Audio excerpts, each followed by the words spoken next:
TV KPM. Bismillahirrahmanirrahim.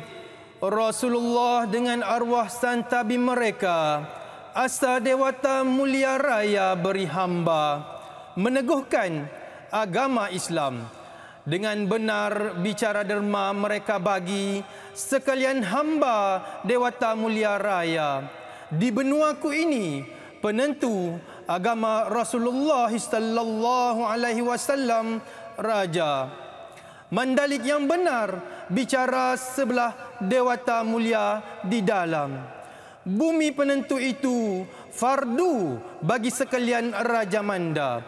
Lika Islam menurut setitah Dewata Mulia Raya dengan benar bicara berbajiki benua penentu itu, maka titah seri paduka Tuhan menduduki tamra ini di benua Terengganu adi pertama ada Jumaat di bulan Rejab di tahun Saratan Sasana Kala baginda Rasulullah sallallahu alaihi wasallam telah lalu 702.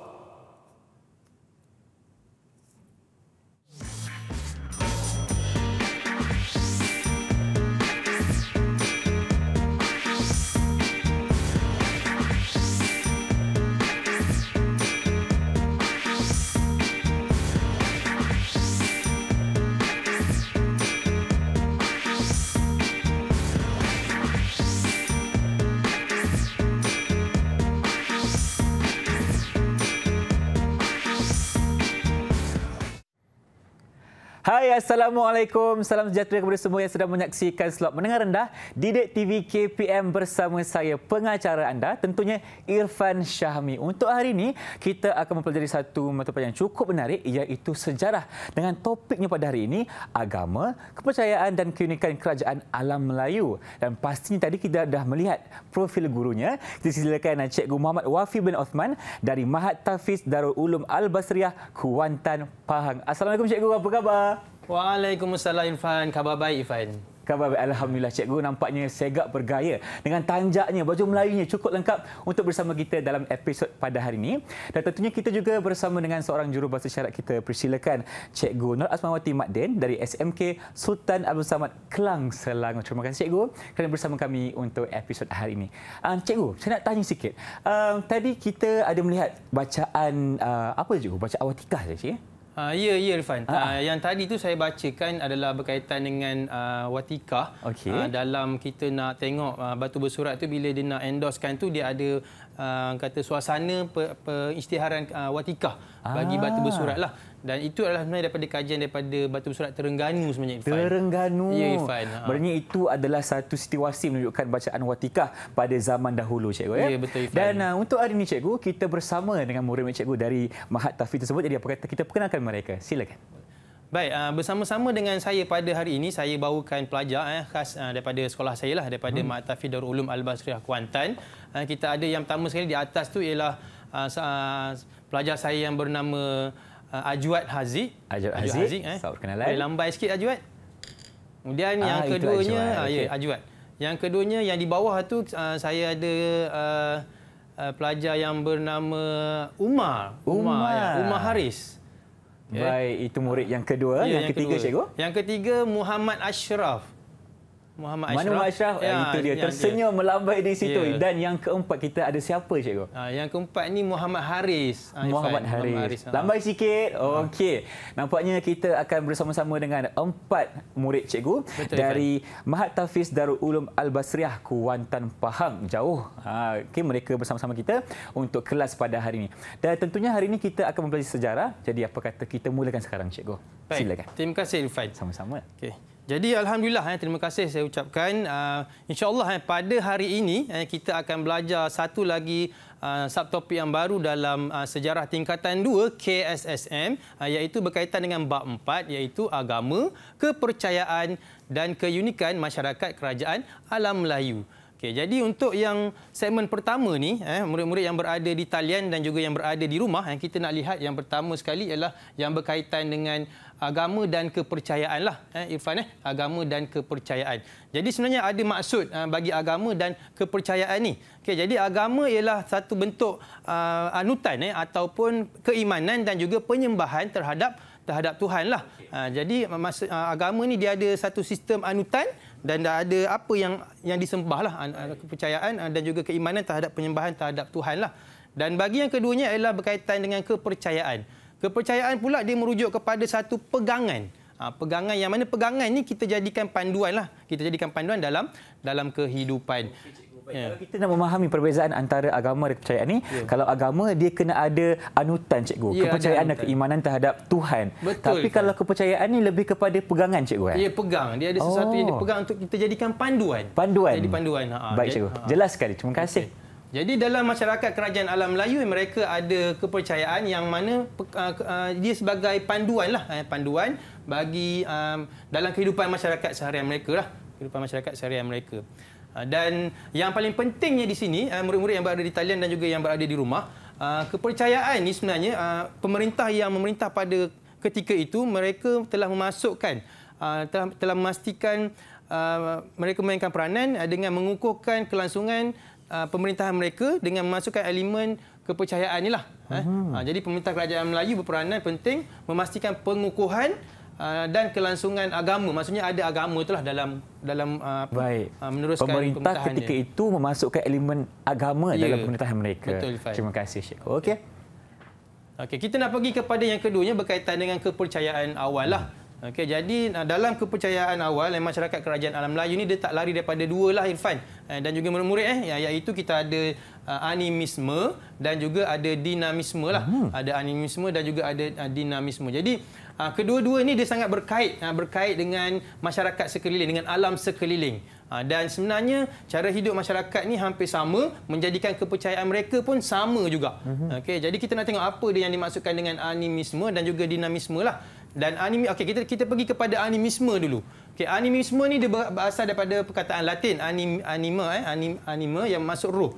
Jadi animisme ni maksudnya kepercayaan bahawa setiap benda hidup, makhluk ke, tumbuhan ke, hidupan ke, mereka ni ada roh dan juga ada semangat lah, semangat.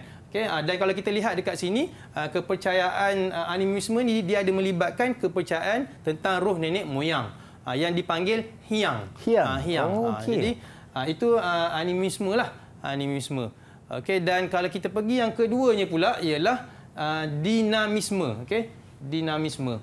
Okey, ini contoh animisme lah. Okey, jadi penyembahan roh nenek moyang ini dia nak pastikan kenapa berlakunya penyembahan roh nenek moyang ni, sebab dia nak pastikan bahawa keluarga yang masih hidup itu sebenarnya masih mendapat kebaikan dan dihindari daripada kesusahan. Baik.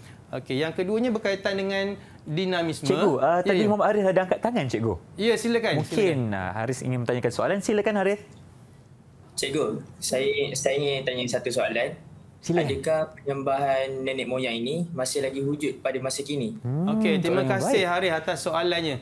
Okey, penyembahan roh nenek moyang ni sebenarnya masih lagi wujud. Bukti yang paling jelasnya ialah kita lihat di sini ada suku kaum yang berada di negara kita, iaitu suku kaum Mahmeri daripada suku kaum asli Senoi lah. Mereka masih lagi melakukan pemujaan puja laut lah di Kepulauan Kere, di Pulau Kere di Selangor sebenarnya, di Selangor. Masih lagi, cikgu? Masih lagi ada. Dan salah satu bukti yang lain pula ialah terdapat 7.5 juta penduduk Dayak yang masih lagi memeluk agama inilah, kepercayaan animisme. Baik, cikgu. Okey, kita pergi yang seterusnya ialah dinamisme tadi. Okey, dinamisme ni pula dia merujuk kepada kepercayaan yang dikenali sebagai mana ataupun semangat. Mana ataupun semangat lah. Dan sebenarnya mereka pun ada kepercayaan yang sama jugalah. Maksudnya setiap makhluk ni dianggap mempunyai mana yang boleh mempengaruhi kehidupan. Yang boleh mempengaruhi kehidupan. Contoh yang di sini ialah inilah sambutan hari Gawai ya ni. Okey, ini kita lihat gambar yang berada di sinilah. Di mana pawang masyarakat Iban ni dia siapkan miring, iaitu korbanlah untuk perayaan hari Gawai. Okey, hari moyang dan Cikgu, juga hari Gawai. Ajuk Haziq telah mengangkat tangan ingin bertanyakan soalan. Silakan. Silakan. Cikgu, izinkan saya menerangkan tentang hari moyang. Silakan. Okay, hari moyang ini diadakan bagi memperingati nenek moyang. Ia juga merupakan satu acara terpenting kalender masyarakat orang asli di Malaysia. Hari moyang ini juga merupakan kebesaran masyarakat orang asli daripada etnik Mahmeri yang di sekitar kampung yang berada di Sungai Bumbun, Pulau Keri, Selangor. Itu saja. Baik, terima kasih atas perkongsian saudara Ajwad. Betul tu. Memang masih lagi adalah kaum Mahmeri tu seperti yang saya sebutkan tadilah. Masih lagi berlaku penyembahan puja. Okey. Kemudiannya kita nampaknya ada lagi. Silakan cikgu ni. Silakan. Cikgu, izinkan saya terangkan pasal Hari Gawai Dayak, cikgu. Okey. Silakan. Hari Gawai Dayak merupakan pesta tahunan yang disambut oleh orang Dayak di Sarawak, Malaysia dan Kalimantan Barat Indonesia pada 31 Mei dan 1 Jun. Pesta ini merupakan cuti umum di Sarawak dan Majlis Keagamaan dan Sosial yang diiktiraf sejak tahun 1957. Gawai bermaksud festival dan Dayak nama kolektif untuk orang pribumi di Sarawak, Kalimantan dan pendalaman Borneo. Bilangan penduduk dianggarkan antara 2 hingga 4 juta orang. Orang Dayak sebelumnya dikenali sebagai Dayak Laut, kebanyakannya orang Iban. Kumpulan etnik lain yang diiktiraf terdiri daripada orang Bidayuh, Dayak Darat dan orang Ulu. Itu je. Begitu je. Terima kasih Ashraf. Wah, banyak dibaca cikgu. Ya, banyak. Sangat banyak. Sebenarnya dia nak sampaikan tu, dia nak beritahu bahawa kebanyakannya etnik yang berada di Sabah dan Sarawak tu kebanyakannya mereka menyambut Hari Gawai Dayak ni lah. Okey, jadi kita nak pergi kepada soalan pengukuhan. Irfan, boleh Irfan? Boleh cikgu, tak ada masalah. Kita teruskan. Okey, yang pertama saya ada sediakan soalan di sini. Yang pertama, jelaskan kepercayaan yang berkaitan dengan animisme. Okey, jadi saya nak minta pelajar untuk menjawab. Siapa yang ingin menjawab, angkat tangan dan boleh buka mic lah. Okey, silakan. Semua angkat tangan. Cikgu pilih siapa? Saya pilih Ajwad lah tadi. Ajwad Haziq. Okey, silakan. Animisme ini ialah kepercayaan bahawa setiap makhluk, kehidupan dan tumbuhan memiliki roh atau semangat. Okey. Animisme ini juga berkait dengan kepercayaan terhadap makhluk halus dan penyembahan kepada roh nenek moyang yang telah meninggal dunia dipanggil Hyang. Okey, betul tu Ajwad. Tahniah dan terima kasih. Boleh ke kita nak bagi kita bagi apa cikgu? Kita bagi kasih. Kita bagi kasih kepada Ajwad. Satu kasih dulu cikgu. Satu kasih.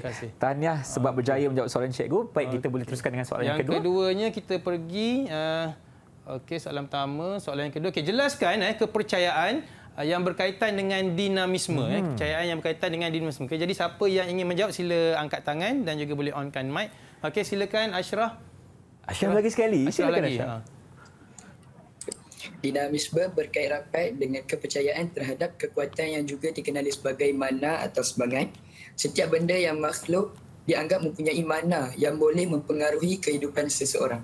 Contohnya, upacara pemujaan semangat tanaman dilakukan agar mendapat hasil tanaman yang subur dan banyak. Contohnya seperti Hari Gawai Dayak. Okey, terima kasih. Terima kasih Ashraf. Ya, Ashraf. Jadi dinamisme tadi yang disebut ialah mana ataupun semangat lah. Contoh dia bagi tadi Hari Gawai. Okey cikgu. Berapa kasih nak bagi kepada Ashraf? Samalah, kita bagi satu kasih. Juga. Okey, tahniah Habibah ucapkan. Tahniah Ashraf. Okey. Baik, seterusnya kita nak pergi kepada penyebaran. Penyebaran bagi agama Hindu, Buddha dan juga agama Islam. Okey, kalau kita tengok di sini, penyebaran agama Hindu, Buddha dan Islam ini berlaku sebelum abad ke-15, di mana agama Hindu dan Buddha adalah tersebar sebelum Masihi lagi, dan juga agama Islam pula tersebar selepas mulai abad ke-7, dan terdapat beberapa buah kerajaan Melayu yang terlibatlah dalam penyebaran agama Hindu dan Buddha ini. Okey, dan seterusnya kita nak lihat dalam penyebaran ini telah menyebabkan beberapa aspek kehidupan dalam masyarakat Melayu, yang contoh dia seperti pemerintahan, kemudian bahasa, persuratan, seni bina. Mereka ini mendapat pengaruh daripada Hindu Buddha, tetapi disesuaikan dengan agama Islam lah. Sesuaikan dengan agama Islam. Dan sebenarnya agama Hindu Buddha dan juga agama Islam ni biasanya penyebarannya adalah disebabkan oleh perkembangan perdagangan, peranan mubalik dan juga peranan pemerintah sebenarnya. Okey, itu penyebaran agama Hindu Buddha. Okey, seterusnya Irfan dan juga murid-murid yang berada di talian dan berada di rumah, kita nak lihat peta bagi penyebaran agama Hindu, Buddha dan agama Islam. Kalau kita perhatikan peta ini yang berwarna biru ini kita lihat ialah penyebaran bagi agama Hindu bermula daripada India lah. India, kemudian mereka bergerak ke kepulauan Alam Melayu lah, kerajaan Champa, Angkor, Funan. Begitu juga dengan Kedah Tua dan juga Gangga Negara. Kemudian yang berwarna merah ini pula ialah penyebaran bagi agama Buddha. Agama Buddha daripada India, kemudian bergerak ke China, kemudian barulah beralih ke kepulauan Alam Melayu lah. Dan yang terakhir sekali ialah melibatkan penyebaran agama kita lah, agama Islam daripada tanah Arab, kemudian bergerak ke China. Ada juga daripada tanah Arab bergerak ke India. Perkembangannya lah penyebarannya dan sampailah ke kepulauan Alam Melayu. Okey, ini adalah peta penyebaran sahaja. Okey, kita nak tanya sikit lagi, boleh ke Irfan? Boleh, Cikgu. Okey. Silakan. Okey, jadi di sini ada sedikit soalan pengukuhan lah. Jadi saya nak minta pelajar saya menjawab dengan cepat dan juga ringkaslah. Okey, soalan yang pertama ni berbunyi, bagaimanakah penyebaran agama Hindu Buddha ini berlaku? Okey, siapa nak jawab? Mungkin ini soalan terakhir untuk saya pertama, Cikgu. Okey, boleh. Okey, tadi saya nampak Umar kat tangan dulu, Cikgu. Okey, silakan. Silakan Umar. Terdapat 3 jenis teori kedatangan Hindu Buddha iaitu teori Brahmin, teori Ksatria dan teori Vaishya. Betul Jadi ke, Cikgu? saya akan menerangkan tentang teori Brahmin. Silakan. Teori Brahmin ini menyatakan bahawa masuknya agama dan kebudayaan Hindu Buddha ke Nusantara dibawa oleh golongan Brahmin yang diundang para penguasa di Nusantara. Teori ini dikemukakan oleh orientalis J.C. Van Lieu. Teori ini menegaskan kembali bahawa penyebaran agama Hindu Buddha ke Kepulauan Melayu ini dibawa oleh golongan Brahmin. Hal ini didukung oleh beberapa prasasti di Indonesia menggunakan bahasa Sanskrit. Bahasa dalam kitab suci Weda dan upacara keagamaan merupakan bahasa yang dikuasai oleh golongan Brahmin. Golongan Brahmin juga memahami ajaran Hindu secara menyeluruh. Di sisi lain, teori Brahmin tidak menepis hubungan antara penguasa di Nusantara dan di India terjadi daripada hubungan perdagangan. Okey. Terima kasih. Itu penjelasan untuk teori Brahmin, Cikgu. Betul, Irfan. Okey, jadi kita berikan juga kasih kepada Umar di hujung tadi. sini. Okey, Abang lekatkan. Okey. Baik, terima kasih, Cikgu. Jawapannya diberi tadi memang terbaiklah. Yalah, jawapan dia sebenarnya teori itu ada 3 lah. Ada 3, okey. Brahmin, Ksatria dan juga Vaishya. Tetapi tadi Umar dia telah terang berkaitan dengan teori Brahmin, iaitu teori daripada pendeta lah. Okey, baik, terima kasih, Cikgu, atas penjelasan yang diberikan mengenai agama dan kepercayaan di Kerajaan Alam Melayu. Jadi jom kita berhenti berehat seketika. Kembali selepas ini dalam Direct TV KPM. Jangan ke mana-mana.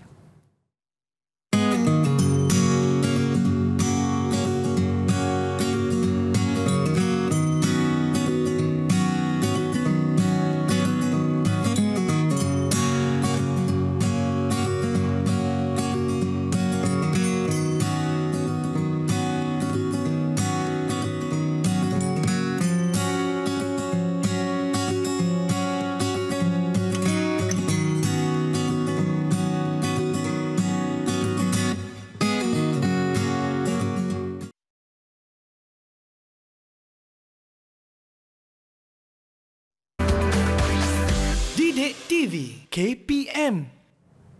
Inilah dia slot mendengar rendah Didik TV KPM bersama saya pengacara anda, Irfan Syahmi. Cikgu, saya nak tanya juga dari segi perkembangan agama dalam Kerajaan Alam Melayu ni, siapa yang membantu ke arah usaha itu, Cikgu? Terima kasih, Irfan. Sebenarnya perkembangan agama ini banyak melibatkan pihak-pihak di kerajaan itu sendirilah. Yang pertama sekali yang berperanan penting adalah pemerintahnya. Pemerintah dan juga pembesar-pembesar yang ada pada ketika itulah. Baik.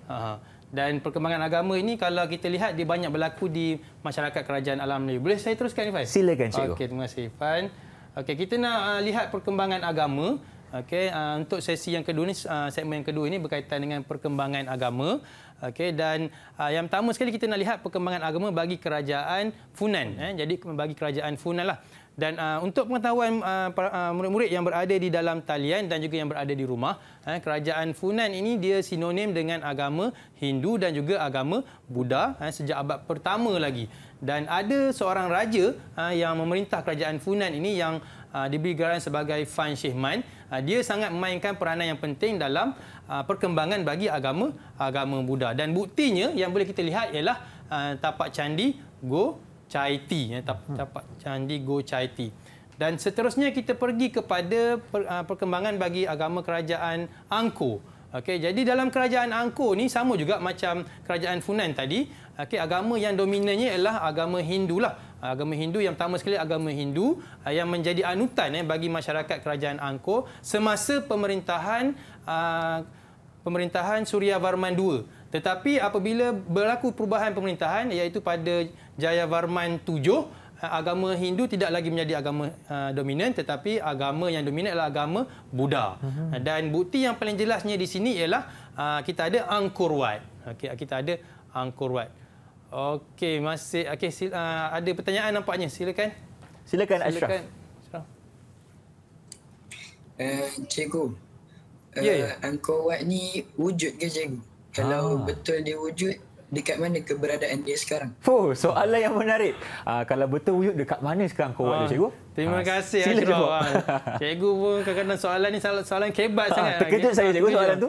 Okey, Angkor Wat ni memang wujud. Sebenarnya kewujudan Angkor Wat ni kalau sekarang ialah pada kerajaan negara Kemboja lah, pada Kemboja, dan sebenarnya pembinaannya pada 1000 tahun yang lepas. Semasa pemerintahan pada pemerintahan Suryavarman yang kedua, dan dia telah siap dan lengkap pada pemerintahan Jayavarman ke-7. Okey, terima kasih atas soalan Ashraf. Okey, kita pergi kepada yang seterusnya ialah perkembangan bagi agama bagi kerajaan Champa lah. Jadi dalam kerajaan Champa ni agama yang dominan ataupun agama yang dianuti oleh masyarakat kerajaan Champa ialah agama Hindu dan semasa pemerintahan Badravarman. Dan buktinya di sini ialah kita boleh lihat Candi Lembah Mison dan juga Candi Ponagar lah, Candi Ponagar. Dan seterusnya ialah perkembangan agama bagi kerajaan Sriwijaya. Okey, jadi kerajaan Sriwijaya ni dia merupakan pusat bagi kegiatan agama Buddha, agama Buddha sejak abad ke-7 lagi. Dan sebenarnya untuk kerajaan Sriwijaya ni ada seorang pendeta daripada pendeta Buddha yang datang ke Sriwijaya untuk mempelajari bahasa Sanskrit dan juga memperterjemahkan kitab-kitab agama Hindu, kitab-kitab agama Hindu lah. Dan bukti yang paling jelas di sini yang boleh kita lihat ialah Candi Muara Jambi lah. Candi Muara Jambi seperti gambar itu. Cikgu, Ifat tanya, di sebelah slide cikgu tu yang huruf T, R, P dan M itu apa cikgu? Okey, terima kasih. Terima kasih tak tahu juga. Okey, sebenarnya saya nak permudahkan pelajar saya. Okey, T itu merujuk kepada tahun ataupun tarikh lah. Dan juga R tu merujuk kepada raja dan juga pemerintah. Baik. Dan B ni adalah bukti dia, Irfan. Okey, bukti dia. Lagi mudah lah kalau kita nak faham. Ya, macam tu Irfan. Sebab kita nak permudahkan pelajar kan. Okey, dan yang seterusnya ialah kita ada perkembangan bagi agama kerajaan Majapahit. Okey, untuk kerajaan Majapahit ini kita lihat ada 3 buah agama lah yang dominan. Kita ada Hindu, Buddha dan juga agama Islam. Dan semasa pemerintahan Hayam Wuruk, dia telah menyatukan ajaran bagi agama Hindu dan Buddha ini. Secara jelasnya kalau kita lihat aliran kepercayaan yang mereka bawa ini ialah Siva, Dharma dan juga Buddha lah yang disatukan, yang dipanggil Tripaksa pada abad ke-14. Dan candi yang masyhurnya ialah Candi Jabung. Okey, seterusnya kalau kita lihat pula perkembangan agama Islam di kerajaan Majapahit ialah sama juga penyebarannya lah pada abad ke-14. Dan buktinya ialah ada 2 orang pegawai daripada China lah, Wu Ping dan juga Gan Enchow yang beragama Islam sebenarnya. Dan selepas kejatuhan kerajaan Majapahit, kerajaan Demak muncul sebagai pusat pengajian agama Islam yang terbesar di Jawa. Okey, kita ada lagi satu lagi iaitu kerajaan Gangga Negara. Okey, kerajaan Gangga Negara ni pun sebuah kerajaan yang majoriti masyarakat dia menganuti agama Buddha, agama Buddha. Okey, dan bukti dia kalau kita lihat di sini ialah ada patung-patung lah Irfan. Ada patung, kita ada arca-arca Buddha dan juga patung Buddha Avalokitesvara di Bido, Perak. Okey. Oh, Gangga Negara ni di Perak cikgu ya? Ya. Kerajaan ni. Lebih jelas sebenarnya tempat dia Irfan, dia berada di mana cikgu? Okey, tempat dia ada 3 iaitu berada di Lembah Kinta bukan? Ya, Lembah Kinta. Dia ada 3 sebenarnya. Bidul, Lembah Kintar dan satu lagi saya tak ingat, Irfan. Tak apa cikgu. Ingat dua pun dah cukup. Irfan dah faham dah. Maknanya kerajaan Warga Negara ni berasal di sekitar Perak lah. Ya, sekitar Perak. Okey, baik cikgu. Oh, masa untuk soalan. Okey, jadi soalannya cikgu silakan. Okey, kita nak uji dua sajalah, Irfan. Dua sahaja? Dua saja. Okey. Okey, kita main permainan uji minda. Okey, di sini saya ada sediakan petak-petak kosong untuk murid-murid yang berada di talian dan juga di rumah untuk cubalah isi. Okey, kita nak tengok petak yang pertama sekali. Siapa yang ingin mencuba sila angkat tangan dengan cepat dan juga okey, silakan. Tadi Irfan nampak Ajwat rasanya. Ya. Silakan Ajwat. Isikan kotak yang pertama tu. Kerajaan apa? Pada petak pertama ialah Kerajaan Angkor. Pemerintahnya ialah Surya Varman II dan Jaya Varman VII pada tahun abad ke-12. Buktinya ialah Angkor Wat. Agama yang dianuti ialah Hindu dan Buddha. Okey, terima kasih. Betul ke cikgu? Kita lihat jawapannya. Kita lihat jawapanlah. Betul ke tak betul? Okey, betul lah Kerajaan Angkor. Betul lah. Okey, Kerajaan Angkor. Tahniah sikit. Okey. Nak bagi ke cikgu kasih? Bagi kasih. Bagi kasih satu kepada Ajwat. Tahniah Irfan ucapkan. Soalan yang kedua cikgu silakan. Okey, silakan soalan yang kedua. Siapa nak cuba angkat tangan? Angkat tangan laju-laju. Laju sikit. Okey. Okey, Muhammad Haris.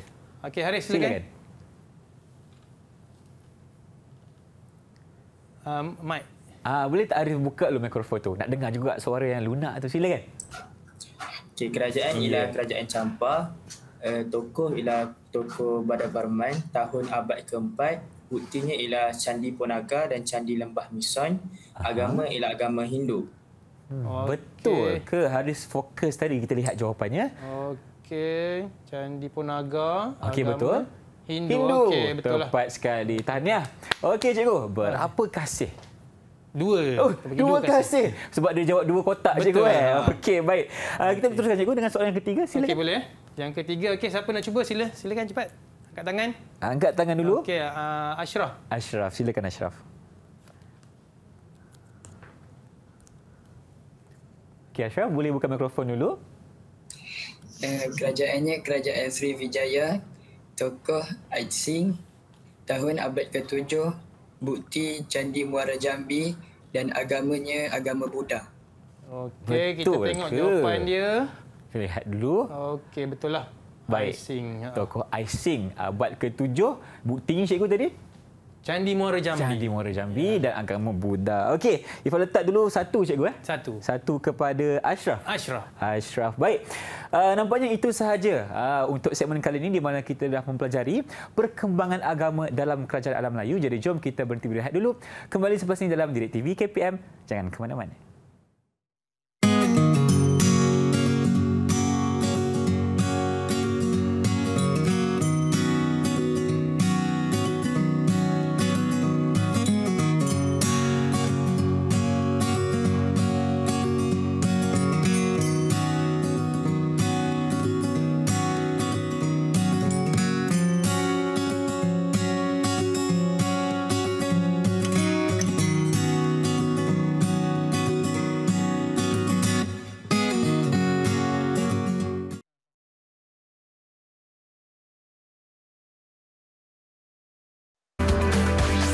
Didik TV KPM.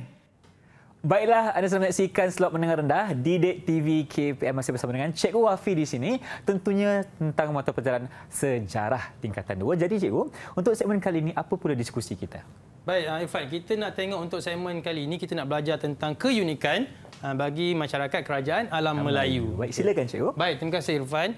Baik, yang pertama sekali kita nak lihat keunikan warisan masyarakat Kerajaan Alam Melayu. Yang pertama kita perlu tahu dulu apa yang dimaksudkan dengan keunikan warisan. Okey. Jadi keunikan warisan ini sebenarnya adalah legasi, kebijaksanaan dan keunggulan yang ditinggalkan oleh pemerintah lah. Maksudnya pemerintah-pemerintah dulu dia tinggalkan legasi dia yang kata yang bijaksana lah yang untuk ditinggalkan dalam untuk diwarisi oleh generasi yang seterusnya. Dan dalam masyarakat Kerajaan Alam Melayu, mereka memiliki keunikan warisan seperti sistem pemerintahan beraja, kemudian kebijaksanaan pemerintah, kegiatan ekonomi, perkembangan sosio budaya dan juga amalan beragama. Dan sebenarnya Irfan, kita nak lihat bahawa keunikan inilah sebenarnya yang menjadikan tamadun Melayu ini sangat gemilang dan juga setanding dengan tamadun-tamadun dunia yang lain. Okey. Kemudian kita lihat yang pertama sekali ialah sistem pemerintahan beraja lah. Jadi dalam sistem pemerintahan kerajaan alam Melayu, dia berasaskan sistem beraja. Maksudnya ada raja lah. Ada raja dan ada pemerintah, iaitu raja ataupun sultan lah. Dan keunikan dalam sistem pemerintahan beraja ni, mereka berjaya mengasimilasikan pengaruh agama dalam pentadbiran. Maksudnya pemerintah dia telah menyerap masuk elemen-elemen dalam agama tu dalam pentadbiran. Dan kita tahu bahawa raja adalah sebagai tonggak kerajaan, pemerintah lah yang tertinggi sekali, dan kedudukan raja ni sangat tinggi dan dibantu oleh pembesar-pembesar mereka lah. Baik, yang seterusnya kita lihat dalam sistem pemerintahan beraja ni ada 3 sistem pemerintahan beraja, iaitu pemilihan raja itu sendiri, kedudukan raja dan juga gelaran pemerintah. Okay, yang pertama sekali ialah pemilihan raja.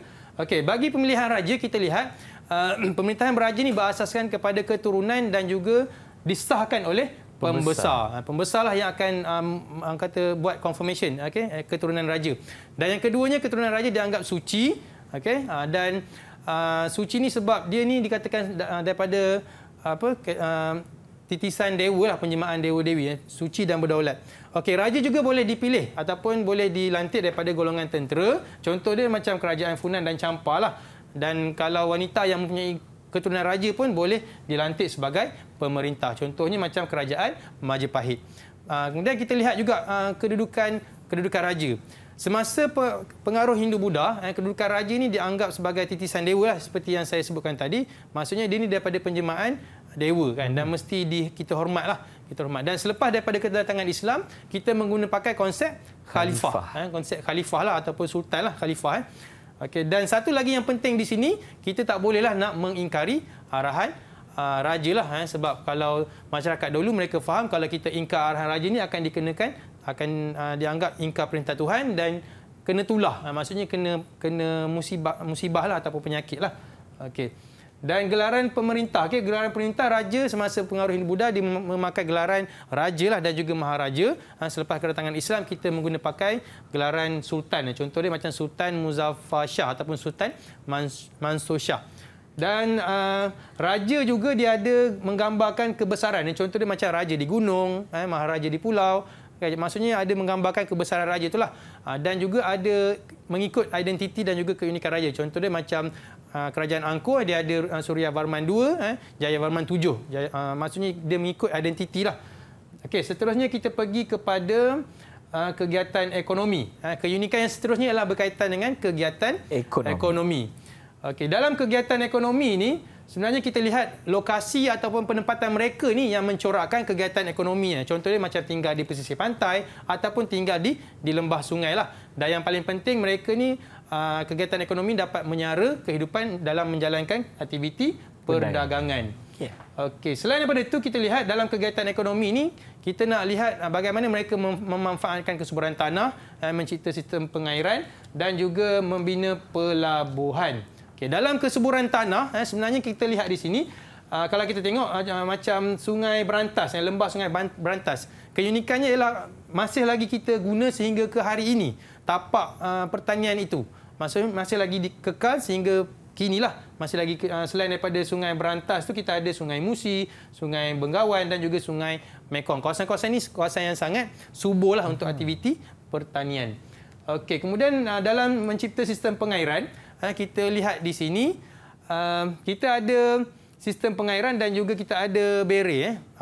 Jadi bere ini sebenarnya dalam kerajaan Angkor dia ciptakan kolam untuk mengairi sistem pertanian lah, sistem pertanian. Jadi kalau kita lihat gambar yang berada di sini kan, ini bere Angkor, di sekeliling monumen Angkor tu dia ada kolam kan. Jadi di situ adalah kolam di mana mereka menggunakan kolam tu untuk mengairi pertanian. Dan sebenarnya sistem pengairan ini sangat penting sebab tanaman yang utama seperti padi dan juga tanaman sampingan yang lain dan juga rempah-rempah ini dapat dihasilkan sepanjang tahun lah, bukan pada musim tertentu sahaja. Dan yang terakhir dalam kegiatan ekonomi ini ialah membina pelabuhan. Membina pelabuhan. Okey, dalam membina pelabuhan ini sebenarnya adalah satu tempat yang strategik di mana pedagang-pedagang ni akan datang berdagang dan juga mudah untuk dikunjungi daripada pedagang-pedagang daripada timur dan juga daripada barat lah. Dan sebenarnya terdapat 3 sebenarnya pelabuhan lah yang kita ada. Okey. iaitu pelabuhan pembekal, pelabuhan kerajaan dan juga pelabuhan entrepot. Okey, murid-murid di talian dan juga yang berada di rumah masih lagi bersama dengan cikgu harapnya. Masih cikgu. Masih nampaknya semua tengah fokus sekarang ni. Silakan. Okey, dalam pelabuhan tadi kita ada pelabuhan pembekal. Maksudnya pelabuhan pembekal ni pelabuhan di mana dia membekalkan barang-barang makanan kepada pedagang. Okey, kemudian selepas daripada pelabuhan pembekal dia wujud pelabuhan kerajaan. Pelabuhan kerajaan ni pula merujuk pada pelabuhan yang ada pusat pentadbiran dan ada kerajaan. Dan yang terakhir sekali ialah pelabuhan entrepot. Pelabuhan entrepot ni dia sangat memainkan peranan penting sebab dia sebagai tempat pengumpulan, pengendali dan juga pengedaran barang. Ibaratkan macam pelabuhan import export lah sekarang ni, Irfan. Okey, itulah kita nak gayakan pelabuhan entrepot lebih kurang begitu. Betul, Irfan. Baik, terima kasih. Okey, seterusnya kita pergi pula kepada perkembangan sosio-budaya lah. Okey, dalam perkembangan sosio-budaya, murid-murid yang berada di talian dan juga yang berada di rumah, okey, keunikan dalam sosio-budaya ini sangat pentinglah sebab dia merupakan warisan yang sangat bernilai. Contoh dia kalau kita lihat dalam perkembangan sistem tulisan kan, sistem tulisan khat yang ada ni kan, bahasa dan juga persuratan serta seni bina-seni bina yang ada lah. Okey. Dan ini adalah contoh perkembangan sosio-budaya. Kita ada sistem tulisan tadi yang dah cikgu sebut tadi. Sistem tulisan, bahasa, persuratan dan seni bina. Okey. Okey, dalam sistem tulisan dan bahasa ni, masyarakat kerajaan alam Melayu dia telah mengadaptasi pengaruh luar untuk memperkembangkan sistem tulisan dalam bahasa mereka. Contoh kita lihat kita ada beberapa bentuk sistem tulisan lah, iaitu Palava, Kawi. Ini semua berasal daripada India lah. Dan kita juga ada tulisan-tulisan daripada Arab yang kita gunakan dalam tulisan Jawi kita tu. Okey.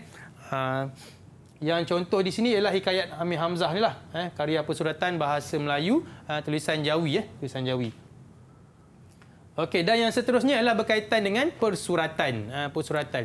Jadi dalam persuratan ni kita nak memperlihatkan keintelektualan melalui kegiatan persuratan. Jadi masyarakat kerajaan alam Melayu ni nak lihat cerdik pandai dia melalui kegiatan persuratan ni lah. Dan pada kegiatan inilah yang lahirnya manuskrip-manuskrip, karya-karya, batu bersurat yang seperti yang ada di depan ni kan. Dan juga keunikan ini diteruskan dalam masyarakat kerajaan alam Melayu lah. Okey, dan yang seterusnya kita pergi kepada seni bina. Okey, seni bina merupakan salah satu juga elemen yang penting yang juga menjadi keunikan warisan kerajaan alam Melayu. Okey, contoh dia macam kita lihat perkembangan seni bina ni bukan sahaja melibatkan, dia banyaklah. Contoh dia macam kegiatan pertanian, pelayaran, perdagangan dan juga keagamaan. Okey. Okey. Okey, kita dah berada pada sesi mengukir batu bersurat. Mengukir batu bersurat, cikgu? Ya. Adakah saya pun akan sama-sama lakukan? Ya, saya nak minta Irfan bantu saya lah. Okey. Boleh ke Irfan? Boleh, cikgu. Sebab tadi kita dah dengar penjelasan cikgu berkenaan dengan sistem pemerintahan beraja, kegiatan ekonomi, sosial budaya. Lepas tu kita ada persuratan dan sebagainya. Jadi, pada saat ini kita akan sama-sama mengukir batu bersurat. Betul, Irfan. Okey. Boleh saya pilih, cikgu, batu yang mana saya nak? Boleh. Terpulang pada Irfan nak terpulang pilih. Terpulang kepada saya. Okey. Kalau cikgu izinkan, Irfan nak pilih. Yang pilih yang ini. Okey. Jadi... Boleh ke saya bergerak ke sini? Silakan. Cikgu nak bersama saya. Boleh, tak ada masalah. Okey. Baik. Ini adalah batu bersurat yang Irfan pilih. Dan Irfan kena ukir. Ya, ukir. Irfan ukir. Ulama. Macam kita berada di zaman dulu lah, cikgu. Okey, Irfan akan mula buat ukiran. Cikgu nak buat juga ke ataupun cikgu nak bagi komen dan sebagainya? Tak apa. Saya tengok Irfan buat. Tengok saya buat. Okey. Lepas tu nanti kita tengok apa hasil dia. Okey, baik. Berikan saya sedikit masa. Dan adakah murid-murid cikgu dah bersedia dengan batu bersurat mereka atau macam mana? Sebenarnya mereka dah pun ada batu bersurat. Mungkin mereka perlu untuk siapkan pada yang akhir ni lah. Jadi nanti mereka akan bentangkan juga Irfan. Baik. Okey, sementara tu Irfan akan ukir dulu batu bersurat ni menggunakan lidi sahaja. Dan mungkin cikgu boleh ceritakan apa keunikan batu bersurat pada zaman dahulu, cikgu? Okey, seperti mana yang kita tahu, batu bersurat ni dia terdapat dalam tu macam-macam perkara lah. Contohnya dalam pentadbiran, aspek pentadbiran, aspek perundangan, semuanya kita ada dekat situ. Jadi sebenarnya batu bersurat ni adalah bukti kepada kewujudan Islam ataupun agama kita telah bertapak di negara kita lah, Irfan. Okey. Jadi batu bersurat ni sangat penting bagi menunjukkan bahawa Islam ni pernah berada di negara kita dan kekal sehingga ke hari ini. Saya suka perkataan bukti tu cikgu sebab kalau tiada batu bersurat ini, mana mungkin ahli sejarawan dapat mengetahui kedatangan Islam ke tanah Melayu cikgu kan? Ya, Irfan. Okey, sekejap cikgu. Irfan tengah gigih sekarang ni membuat ukiran. Sangat cantik. Sangat cantik cikgu. Janganlah, saya ni baru-baru lagi nak cuba buat cikgu. Kerajaan Alam Melayu. Sebenarnya aktiviti ni sangat menarik kalau kita buat di sekolah, Irfan. Cikgu di sekolah pernah buat dengan murid? Ya, pernah buat dengan pelajar dan sebenarnya pelajar pun sangat suka melihat hasil kerja mereka. Baik. Okey, Irfan cuba siapkan yang belakang. Okey cikgu? Ya. Dah. InsyaAllah dah siap. Okey. Cikgu nak tengok dulu ke? Silakan. Cikgu tengok dulu macam mana. Okey, jadi Irfan dia telah menyiapkan salah satu batu bersurat iaitu yang menggunakan tulisan pigeon ya Irfan Tulisan pigeon cikgu. Okey, macam cikgu ke depan sikit. Tunjukkan kepada penonton semua sekarang ni. Tulisan pigeon. Okey, dan juga telah mengukir kerajaan Alam Melayu di situ kalau kita lihat ni kerajaan Alam Melayu, tulisan pigeon. Okey. Saya nak minta pelajar saya tunjukkan, boleh Irfan? Boleh cikgu. Kita nak dapatkan juga sekarang ni pendapat daripada murid-murid cikgu berkaitan dengan hasil mereka dalam pembuatan batu bersurat. Silakan. Okey, saya minta seorang pelajar, siapa yang ingin menunjukkan silakan. Boleh ke semua ataupun seorang sahaja? Kita pilih dulu seorang murid cikgu. Silakan. Okey, kita ada Ashraf Kuzairi. Silakan. Silakan. Ashraf. Boleh buka mikrofon dulu Ashraf. Terima kasih. Jadi ini tulisan batu bersurat saya, tulisan Kawi. Tulisan Kawi. Jadi tulisan Kawi ialah sistem tulisan terawal di Kepulauan Melayu. Ia telah wujud dalam kurun ke-8 Masihi. Tulisan Kawi juga digunakan untuk menulis dalam bahasa Kawi yang dituturkan oleh orang Jawa ketika kurun ke-8 Masihi. Tulisan ini kemudiannya dibawa masuk ke kawasan-kawasan lain di sekitar Asia Tenggara dan bercambah menjadi sistem-sistem tulisan baharu. Itu saja. Baik, terima kasih saudara Ashraf. Tulisan tadi tulisan Kawi cikgu Ya, tulisan Kawi ni sebenarnya daripada perkataan Kavi daripada bahasa Sanskrit. Maksudnya penyair, Irfan. Oh, penyair. Ya, penyair. Baru Irfan faham maksud dia. Mungkin kita boleh dapatkan lagi satu. Seorang murid lagi cikgu. Okey. Siapa nak kongsikan? Cikgu, kita ada Haris. Silakan saudara Haris. Ini adalah hasil batu surat yang saya buat. Cantik. Ini adalah tulisan Palava daripada Kerajaan Angkor. Masyarakat Kerajaan Angkor menggunakan bahasa Sanskrit dan Khmer. Hal ini dibuktikan dengan penemuan inskripsi pada dinding candi. Terdapat dua jenis tulisan yang ditemukan pada dinding candi, iaitu tulisan Palava dan tulisan Khmer. Okey. Terima kasih Haris. Nampaknya kita dah dapat penjelasan daripada dua murid cikgu berkenaan dengan batu bersurat mereka. Jadi adakah mereka layak untuk dapatkan satu kasih? Silakan berikan kasih satu kepada kasih mereka. kepada Haris. Lagi seorang tadi? Kepada Ashraf. Okey, Awak letak kat sini. Baik, terima kasih kerana bersama-sama kami untuk segmen kali ini. Jadi untuk itu jom kita berhenti berehat dulu. Kembali selepas ini dalam Didik TV KPM.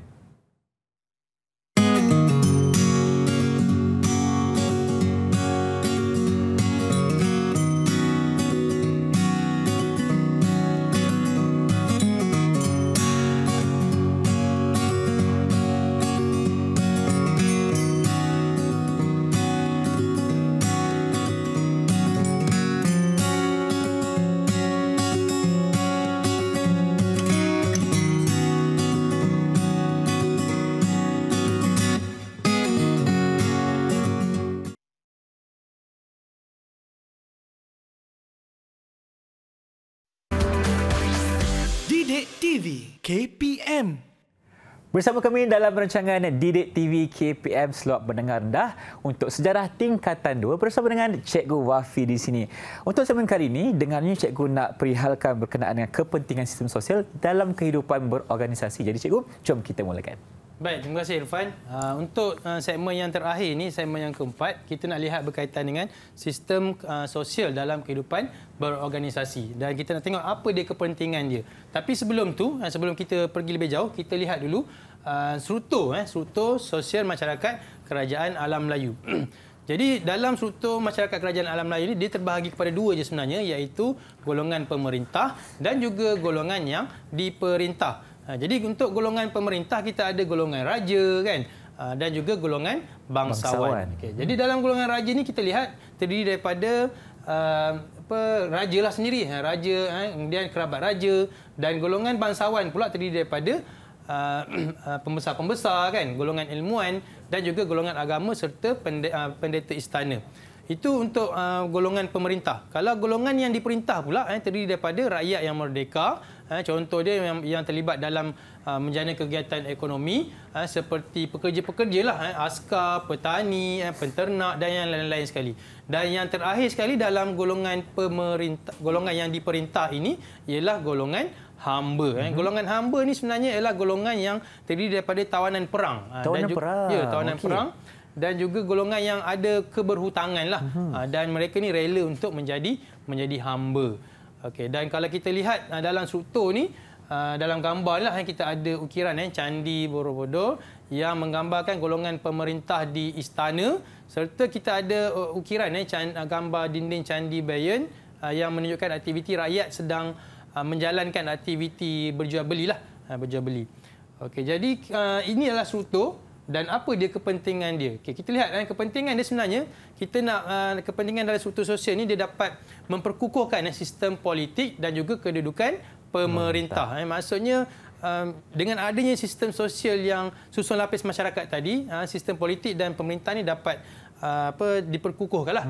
Dan kelas atasan sangat memainkan peranan. Contoh dia macam raja, dia kena jaga keselamatan rakyat dan juga kena jaga perlindungan, memberikan perlindungan kepada rakyatlah.